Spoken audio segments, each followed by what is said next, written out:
Okay, try and picture this. You're in New Delhi. It's the training camp for the Indian men's hockey team.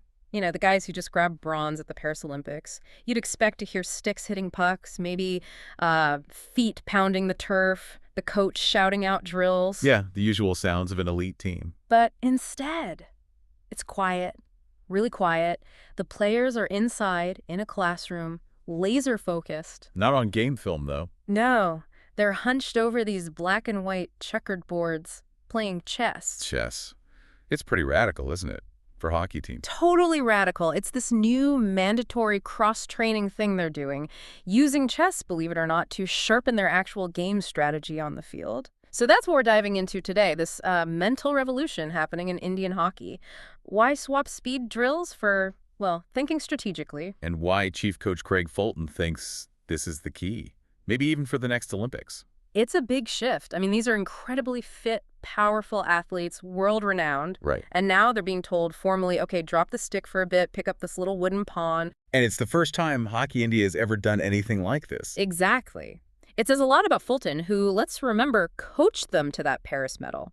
Preparation isn't just physical for him, it's cognitive, deeply cognitive. Okay, let's unpack this. Well, it really makes you rethink what athletic training even is. You know, Fulton, the coach, he's South African. Right. He actually has a history of shaking things up in training camps, Yeah. trying unconventional stuff. Like what? What else has he done? Remember that kabaddi session they did a while back? Oh, yeah. That was intense, very physical. Totally. Focused on grit, holding your ground, teamwork under pressure, and they also did some rugby scrimmages. Okay, so more focus on physicality, aggression, contact, Exactly. building that toughness. So moving from something like a rugby scrum, which is all impact, to chess, which is, well, silent and strategic. That's a huge leap, philosophically. It really is. It feels like he's saying, okay, the physical foundation, we've got that. Yeah. Now we need the mental upgrade. That's spot on. Yeah. Fulton's belief is that training camps need this kind of variety. Keeps the team sharp, keeps them connected. And thinking differently. Yes, exposed to new ways of looking at competition. But the main driver for the chess thing is pretty straightforward. Outthinking your opponent is just as vital as outrunning them. Maybe more so. So strategy wins the big games, not just speed. Precisely. The team that thinks better, anticipates better, often comes out on top. Okay, let's get into the connection he's making. Because honestly, hockey seems so fluid, fast, almost chaotic sometimes. Right. And chess is, well, it's structured, deliberate, can be really slow. How does he actually connect those two? He uses this analogy, and apparently it clicked with the players straight away. He sees hockey having layers, just like chess. Layers, how so? You got the obvious stuff, the on-ball action. Quick passes, intercepts, shots. Those are the tactics, right? But underneath that, there's all the off-ball movement. Yeah. Where players position themselves, the shifts they make to open up space or shut down an opponent, setting up the next thing. Ah, okay, I see that. Like moving a pawn to control a square later. Exactly. That strategic flow, that unfolding plan, it mirrors chess perfectly. Every move, every shift on the pitch, it's setting up a future possibility, just like positioning a knight or a bishop. Okay, that makes sense. But he took it even further, didn't he? Talking about the actual timeline of a match. He did, yeah. Yeah. He mapped the 4 quarters of a hockey game directly onto the 3 acts of chess. It gave the players this mental framework they could grab onto immediately. How did that breakdown work? Tell us about that. So the first quarter in hockey, the teams are feeling each other out, setting the pace, trying to establish control. The initial setup. That's the chess opening. It's not usually where you win the game, but you can definitely lose it there if you make mistakes. Yeah. It's all about setting up a strong position. Right. Then what about the middle parts? Second and third quarters. That's the middle game.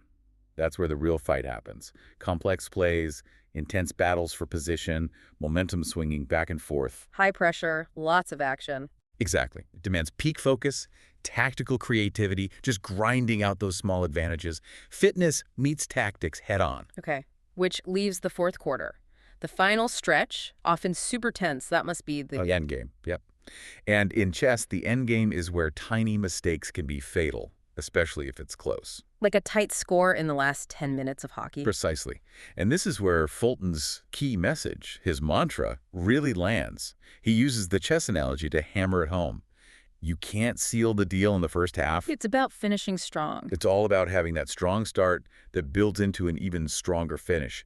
Chess forces you to think that way. Your moves right now are calculating towards that final result, that checkmate. So it teaches patience, foresight, delayed gratification almost. Absolutely, it's a discipline. Now, they didn't just throw some chessboards at them. They brought in an expert guide, right? They did. International master Prachura Padakannaya. Okay, an IM. So a serious player.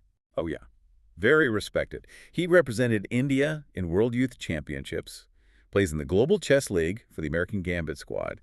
He's the real deal. The maestro of the moment, they called him. He was the perfect choice.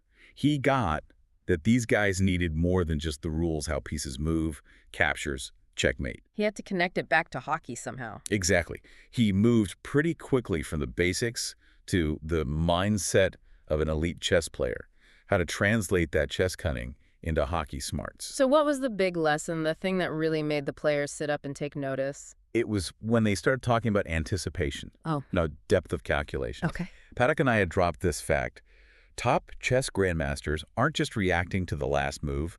They are plotting and actually pulling off strategies that look 8 or 9 steps ahead. Wow, 8 or 9 moves. That's staggering. How does that even apply to hockey? It's so fast. Well, think about it. A hockey player might usually think 1 or 2 steps ahead. Where should I go? Who's open for a pass? Right. Sure, that seems normal. But Padakannaya showed them elite thinking is different. It's about plotting how your pass forces the defense to shift here, which then leads to an overload there, which forces a penalty corner 3 passes down the line. Ah, so it's like setting a trap, but way, way in advance. Exactly. Building this sequence of small advantages that pay off later. It's like strategic debt collection. Yeah. You know, you make these small investments early for a big payoff. That idea of forcing an outcome moves down the line. It completely changes how you see the pitch. It becomes this massive mental chessboard. Totally. And to drive it home, Padakannaya actually played against 2 of the team's key players. Live demo. Who did he play? Yeah, it was great. He took on the captain, Harmanpreet Singh, the drag flick specialist. Wizard, yeah. And midfielder Vivek Sagar Prasad, who's like the engine of the team, drives their press. So the chess master versus 2 of India's top hockey thinkers. How did that go? Must have been intense knowing these athletes. They're so competitive. It was intense, yeah. But also, surprisingly, there was humor.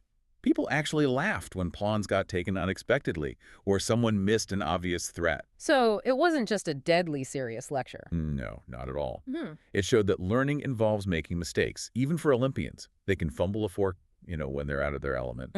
But the point was learning to think under that kind of pressure. Was the idea just to show them how hard chess is? Kind of overwhelm them? Maybe a little bit, yeah. Show them the gap, Yeah. the potential for cognitive growth. But the feedback afterwards showed it really worked. Vivek Sagar Prasad, the midfielder, he's apparently buzzing about it. Right, I remember reading he was really excited. What did he say? He said the whole concept just blew his mind. Hearing about thinking 8 or 9 moves ahead, that was the big aha moment for him. And he connected it back to the field. Directly. He said planning that far out felt like scouting the entire pitch before the whistle even blows. Imagine having that kind of foresight on the field. That ability to see the end game before the battle really heats up. That's the superpower Fulton wants, isn't it? That's exactly what they're trying to build into the team's DNA. Okay, this sounds way too impactful to be just a one-off workshop. What's next? Is this chess training going to stick around? Oh, absolutely. Fulton's already planning follow-ups. He sees this as something to be integrated, not just a novelty. He knows you can't just stick these high-energy athletes in long classroom sessions all the time. Right, that wouldn't work long-term. So what do the future sessions look like? The plan is to introduce quick-fire chess, like 5-minute blitz matches, high intensity. Blitz chess. Wow, okay. Fast thinking. Exactly. All focused on rapid cognitive speed, making decisions under time pressure, and crucially, they'll organize it by skill level. Ah, smart. So newbies play newbies. Yeah, and the guys who pick it up faster play each other. Keeps it competitive, keeps it fair, keeps it fun, stops anyone getting totally discouraged. And it becomes part of the regular routine, like during warm-ups or something. Seems like it. Weaving it in, so it complements the physical training. Doesn't take away from essential stick work. It makes sense. The goal isn't to make them chess masters. Not at all. It's about that mental edge. Because in top-level international hockey, the difference between winning and losing is often tiny, right? Razor thin. Milliseconds matter. Mind games in those final minutes decide medals.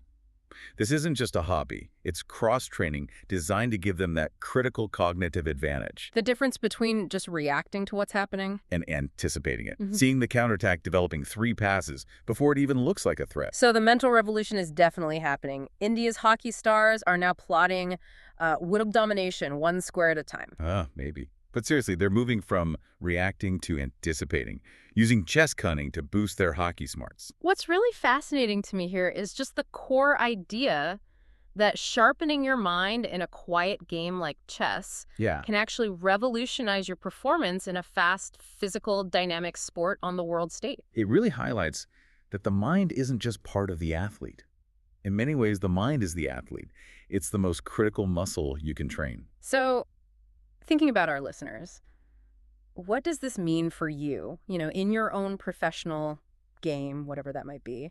How many steps ahead are you really plotting? Are you just focused on the next immediate task, the next pass? Or are you thinking about the end game? Yeah, it's a great question. And what quiet, calculated practice, what's your version of a 5-minute blitz chess match could unlock your next advantage, your own superpower against the competition? Something to think about.